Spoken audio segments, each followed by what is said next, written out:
জাতীয় নির্বাচনে ফিরছে না ভোট, পুরো আসনের ভোট বাতিল করতে পারবে ইসি। ইভিএম সংক্রান্ত সকল বিধান বিলুপ্ত, চূড়ান্ত হলো আরপিও সংশোধন। দেশ গঠনের পরিকল্পনা ও গণতন্ত্র প্রতিষ্ঠার বিরুদ্ধে ষড়যন্ত্র চলছে, নওগাঁ জেলা বিএনপির সম্মেলনে তারেক রহমান।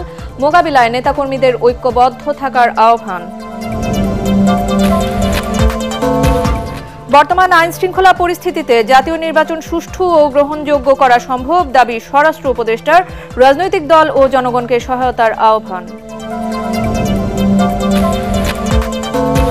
3 দিনের রাষ্ট্রীয় সফরে মালয়েশিয়ায় প্রধান উপদেষ্টা ডক্টর মোহাম্মদ ইউনূস। বিমানবন্দরে লাল গালিচা সংবর্ধনা, গার্ড অব অনার প্রদান।